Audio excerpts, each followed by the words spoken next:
कि डेट में sir LG Manoj Sinha ji ने एक मैसेज दिया था आवाम को कि कोई भी किसी को भी हाउस अरेस्ट नहीं किया गया, अरेस्ट नहीं किया गया, क्या कहें?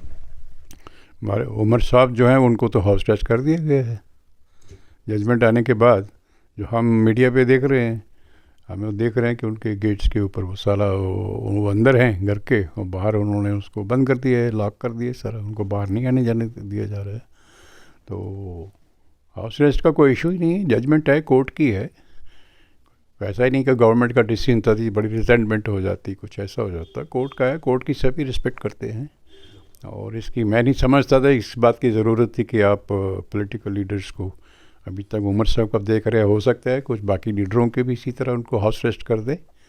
मैं नहीं समझता कोई ज़रूरत है इस बात की।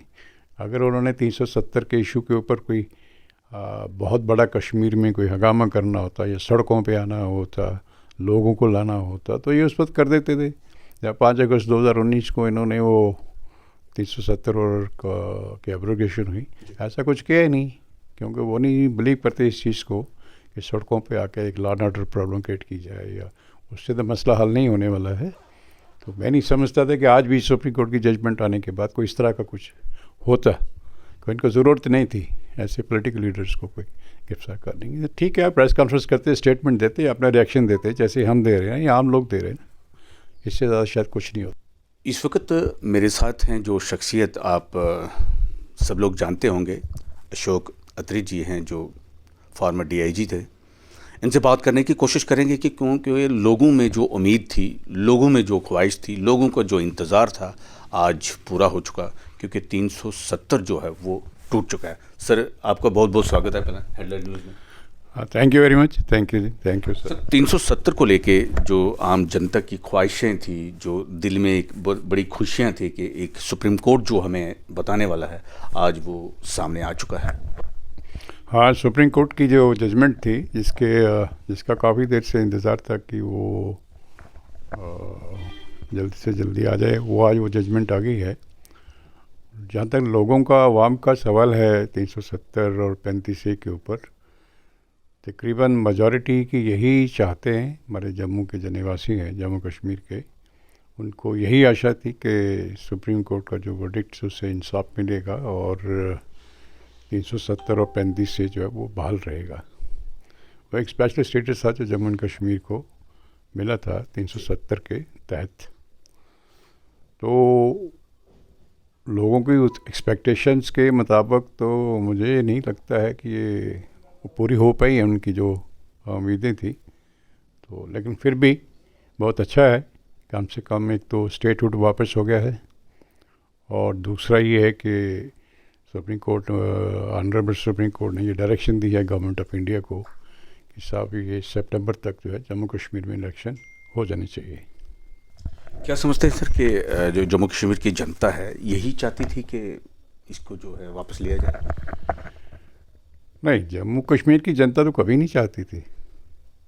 अगर मैं अपनी ही बात करूं तो मैं भी जम्मू कश्मीर का ही हूं, तो ऐसे जम्मू कश्मीर के बाशिंदा होने के नाते मैं भी यही चाहता था कि 370 और 35A वापस आनी चाहिए, और सीट्स को ज़रूरत है। वापस आने की रीज़न थे कि जिस कारण किसी ये दिया गया था कि साहब इसमें, ये स्टेट में कोई इंडस्ट्री नहीं है, कोई इतनी डेवलप्ड स्टेट नहीं है, और ये स्टेट सिर्फ जो है हमारी टूरिज़म पे और हॉर्टिकल्चर पे ही डिपेंडेंट है। यही 2 सोर्सेस हैं जम्मू कश्मीर के रेवेन्यू के, इसके अलावा तो कोई और है ही नहीं कुछ सोर्स ऑफ इनकम।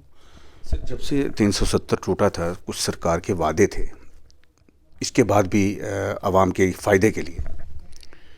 देखिए, वादे जो किए गए थे उनमें 2-3-4 मेन बातें थी कि एक तो साहब ये 370 टूटने से ये होगा कि मिलिटेंसी जो है, उग्रवाद ख़त्म हो जाएगा।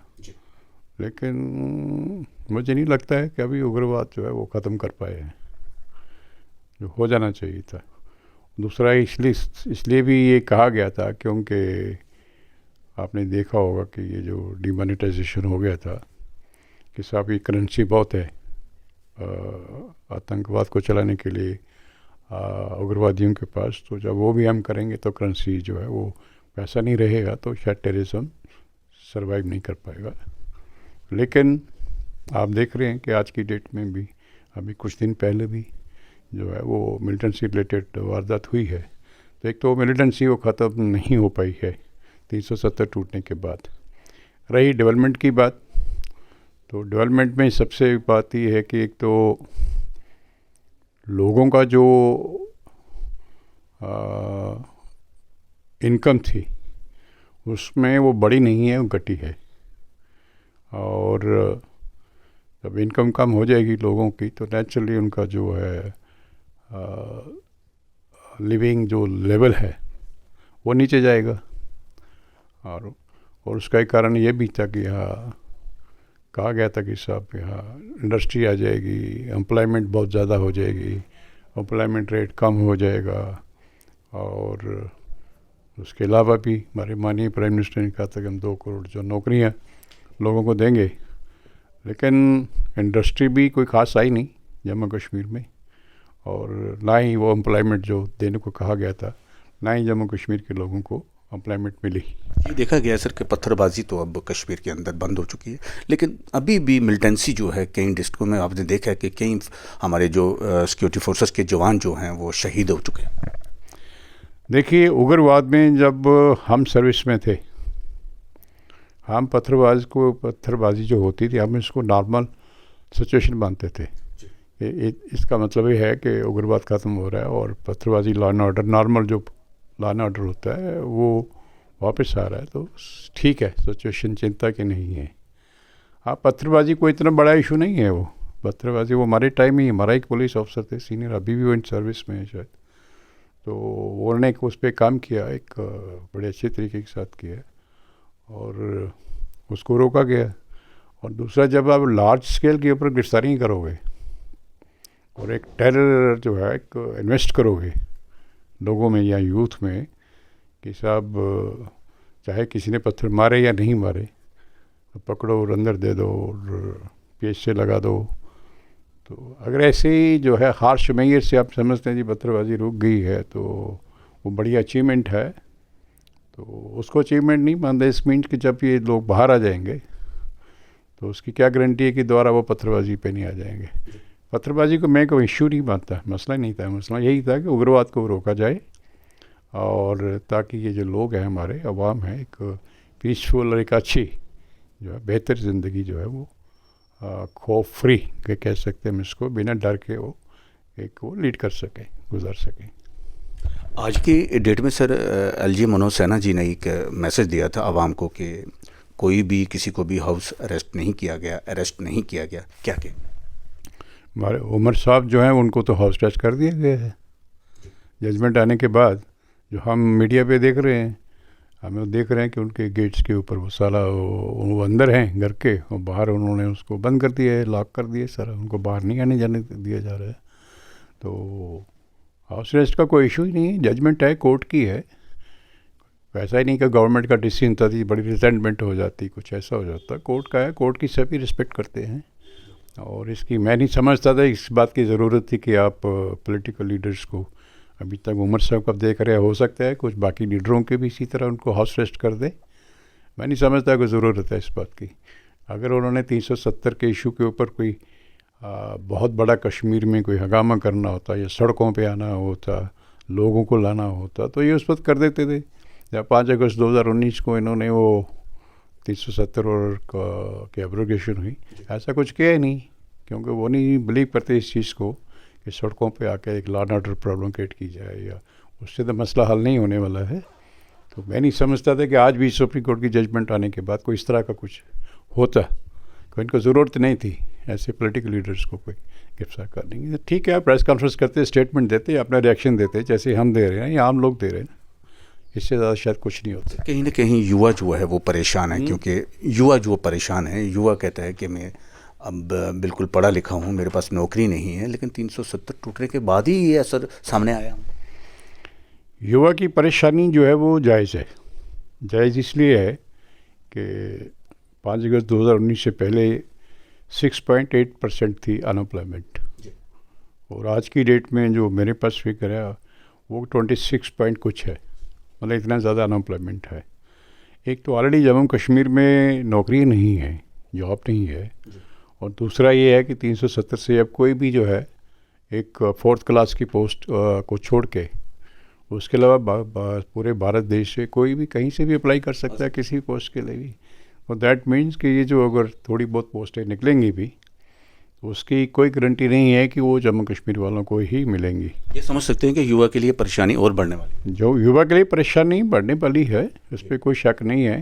क्यों कंपटीशन होगा, वो लोगों के पास बड़ी रिसोर्सेज हैं, जो कहीं दिल्ली से तो यहाँ अप्लाई करेगा, कहीं दूसरी स्टेट से करेगा, डेवलप्ड स्टेट्स है वहाँ सब कुछ वो अवेलेबल है, कोचिंग है, अच्छी फैकल्टी है।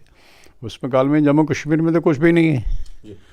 तो जम्मू कश्मीर का बच्चा कहीं एक नेशनल लेवल पे कम्पीट करके और फिर नौकरी लेगा तो थोड़ा मुश्किल हो जाएगा। तो थोड़ा टफ है, मुश्किल है, नामुमकिन सा मुश्किल सा लगता है मुझे।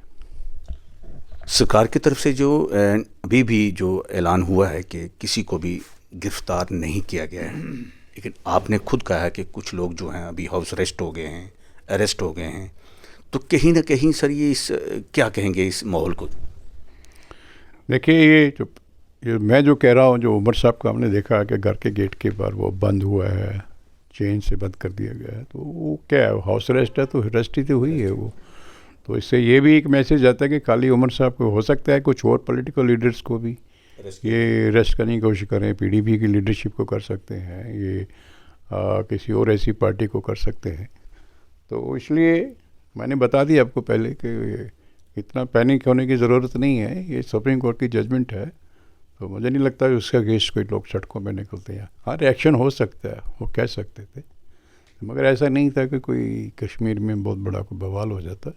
ऐसा मुझे एज ए पुलिस ऑफिसर भी नहीं लगता था। सर, हर डिस्ट्रिक्ट में आपने काम किया है, बहुत जोनों से काम किया है, वैली के अंदर भी काम किया है, युवा के लिए क्या मैसेज रहेगा सर? युवा के लिए मैसेज यही है कि फ्रस्ट्रेशन तो कोई हल नहीं है। डिप्रेशन में जाना कोई या स्ट्रेस ले लेना कोई सलूशन नहीं है, और ना ही कहीं दूसरी तरफ गलत तरफ जाना, नशे की तरफ जाना कोई उनकी प्रॉब्लम का हल नहीं है, सलूशन नहीं है। तो ठीक है, ज़हनी तौर पे या किसी से काम नहीं है हमारे जम्मू कश्मीर के युवा, और मेहनत करें अपने आप को इस लेवल पे लाएं कि वो compete कर सकें और जो भी अपनी योग्यता के मुताबिक वो जॉब के लिए ले सकें, हासिल कर सकें। ये थे हमारे साथ फार्मर डीआईजी अशोक अत्री जी, जिन्होंने बताने की कोशिश की कि युवा को घबराने की ज़रूरत नहीं है, मेहनत की ज़रूरत है। हालांकि हालात जो हैं हमारे स्टेट के अंदर जो हैं वो काफ़ी टफ बन चुके हैं, क्योंकि 370 जो थी लोगों की उम्मीद जो है अब भी टूट गई है। आपका मेज़बान ताजिम मलिक, जम्मू।